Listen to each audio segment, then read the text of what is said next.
Tomorrow, the Dallas Stars and the Vegas Golden Knights get right back at it. And there are some similarities with these teams, but in reality, it is going to come down to, I think, which defenseman wins. Is it Heiskanen? Is it Theodore? And in the end, I think it'll be the fans. Now, I've seen people saying, "Oh, this will be the most boring series ever."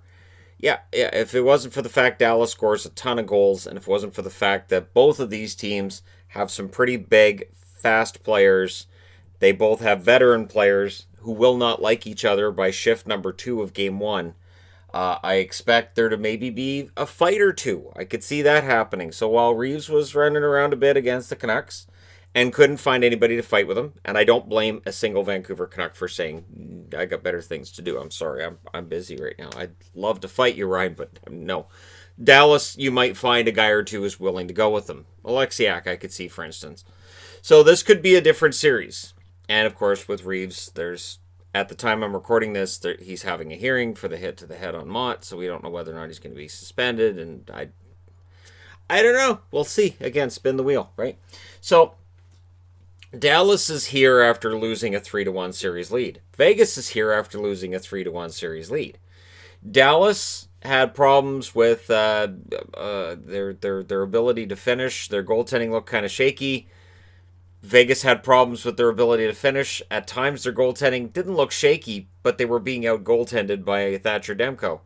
These teams have had equally frustrating experiences for different reasons. Now, in the Dallas-Colorado series, there were a ton of goals. The Vegas-Vancouver series, there weren't. If I had to lean one way or the other, I would say that we'll go into a series here where the games are mostly 2-1 or 3-2. And I think this series is going to be close. I'm wearing Dallas because, of course, I'm cheering for Dallas. They're the last team left in the playoffs that I'm cheering for, and they've gotten further than they have in a very, very long time. So, yes, if Vegas takes out Dallas, I will still be proud of Dallas. To me, the measure of the fandom isn't so much the, yay, we won, I love this team. It's after you lose, how do you react?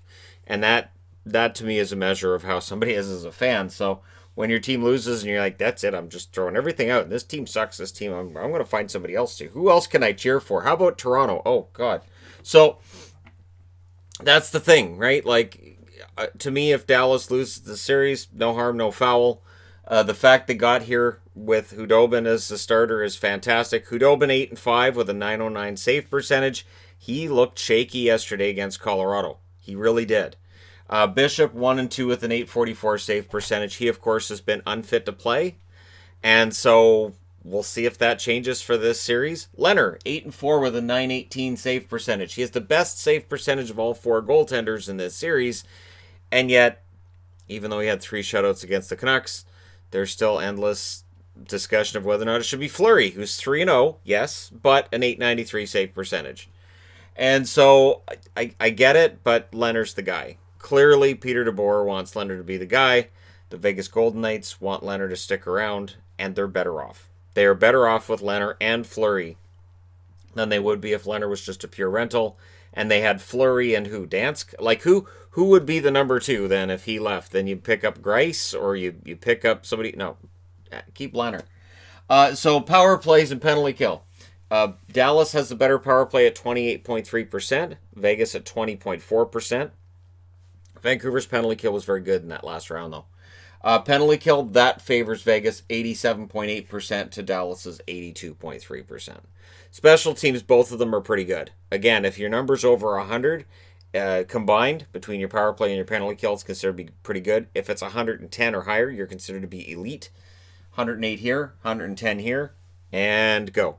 So we may very well see special teams play a major role in this series. Now, leading scorers, Heiskanen for Dallas, 16 games, 5 goals, 16 assists, 21 points. The league's finding out just how good Heiskanen really is.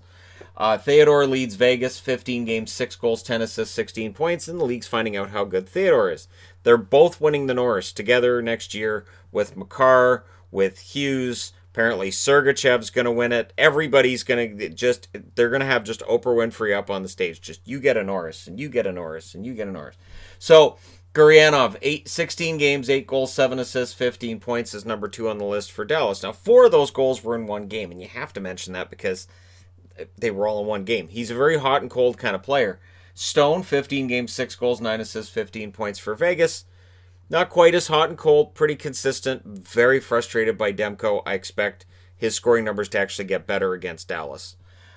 Jamie Benn, 16 games, 5 goals, 8 assists, 13 points. Inconsistent, has had really good moments in these playoffs, has been frustrating at others. Didn't get a ton of ice time in periods 1 and 2 last night, and then he got a ton in period 3. So, and beyond. So, Rick Bowness is definitely deploying Ben a little differently than he might be used to. On the Vegas side, Riley Smith, 15 games, 4 goals, 9 assists, 13 points. Very, very dangerous on almost every shift. And very good player. I have liked him for a very long time. He used to play in Dallas, so there's a former Dallas connection there. On the Dallas side of things, Pavelski, 16 games, 8 goals, 4 assists, 12 points. Hey, Vegas, you guys remember Pavelski, right? This is where people are throwing things at their screen. You can't hit me. It's an internet. It's not made that way yet. It's not a 4D internet yet. I'm not, that'll happen at some point someday. Alex Tuck on the Vegas side, 15 games, 8 goals, 2 assists, 10 points. Goals in the first 3 games against Vancouver, and then last night he didn't score until the empty netter. So he's been hot and cold as well, and it'll be interesting to see which Alex Tuck shows up against Dallas. Hey, Dallas, watch that home run pass to Tuck. They have this little flip pass they do, and if Tuck gets it, that's pretty much the end of it. Klingberg, 16 games, 2 goals, 10 assists, 12 points. He's winning the Norris next year as well. Very, very good defenseman, and it is worth noting that anytime Dallas scores, you will see one or the other on the ice, either he or Heiskanen. That's just the way it works because they always have one or the other on the ice.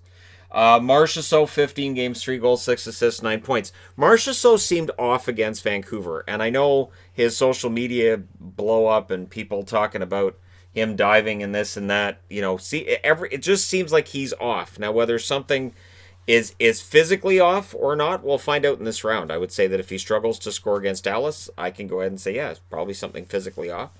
But he hasn't seemed like himself, and that definitely negatively impacts Riley Smith, who normally has really good chemistry with him. So watch those two. Radulov, 16 games, 7 goals, 4 assists, 11 points. He can be equally frustrating and thrilling at the same time.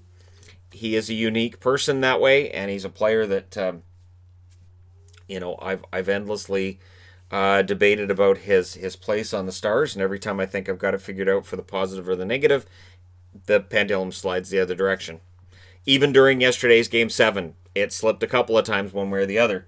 On the Vegas side, Karlsson, 15 games, 3 goals, 5 assists, 8 points. William Karlsson is a beast. It doesn't matter how many points he scores. He is still my favorite forward on the Vegas Golden Knights. He is absolutely fantastic. Now, the names in black. These are the ones I wanted to discuss that are not necessarily your top scorers. Tyler Seguin, 15 games, 2 goals, 5 assists, 7 points. He has been notable for how ineffective he's been at times during these playoffs, to the point where I've heard commentators saying maybe there's something wrong.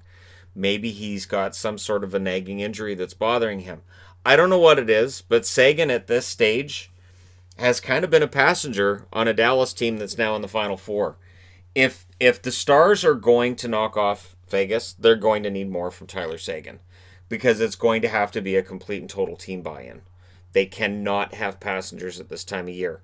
And I have Janmark on the board because he has no goals, 5 assists in 15 games. Janmark's had a lot of good chances, a lot of good looks. Eventually, one has to go in. Right? Eventually, one of them has to go in. So, the names in black on the Vegas side, Stastny, 13 games, 2 goals, 3 assists, 5 points. He's been prominent. Also, snake bit. So, he's looked good for Vegas, just completely and totally snake bit in this series. And Thomas Nosek.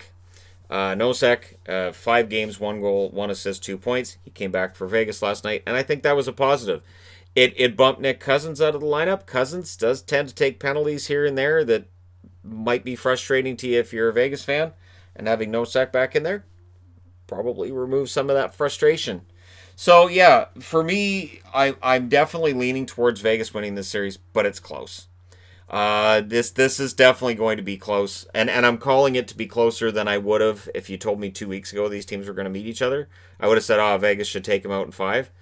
But the fight that Dallas showed to get to a 3-1 series lead on Colorado, before Michael Hutchinson almost undid him, that I think this is a team that's learned from last year. This is a team that's now accomplished that feat of getting to the conference finals, and the pressure's really off. It really is. These teams met November 25th in Dallas, 4-2 win for Dallas then. December 13th, they met in Dallas again, 3-2 win in overtime for Vegas. They were due to meet March 17th in Vegas. How do I know that? So my wife and I were going to go to Vegas in the middle of March, and then the world came to an end, so we had to cancel all of that. And one of the games that was canceled immediately by the NHL was the March 17th meeting between Dallas and Vegas. I thought it was going to be great because I thought, okay, so it's a St. Patrick's Day game. I'm going to wear my Dallas gear, which means I'm wearing green. This is going to be great, and this is the jersey I was going to wear. We had already kind of sort of partly packed, and we had to cancel the whole thing. So I remember that. Now August 3rd, when they met in the bubble during the round robin, Vegas won that game 5-3. They were the designated home team. So if I had to grade this out, and I said, okay, so which team am I favoring if you look at the offense? If I'm looking at forwards right now, I would give the edge to Dallas because I know Corey Perry's not on the board, but he's been mostly a positive. The last couple of games he's taken some dumb penalties, but he's been mostly a positive. But Pavelski's been a huge boost to Dallas. Defensively, on the defensive side of the puck, I give a narrow lead to Vegas. And I give them the lead because it's just been such a really solid six-man unit they've had out there. Dallas does ride their top four a little bit more, I believe, than Vegas does. And that's just from the eyeball test, that it feels like there's more depth on the defensive side of it for Vegas, whereas with Dallas, you're really leaning on Heiskanen and Klingberg. Goaltending-wise, I give the edge to Vegas. I love Hudobin. I love everything he's done, but I do think Leonard's the better of the two goaltenders. Bishop's been hurt. If Bishop were to come back and say play in game one, I would be a very nervous fan because, again, when Bishop went in that one game, it was a disaster, and he's been unfit to play ever since, so I don't think he was 100% for that game either.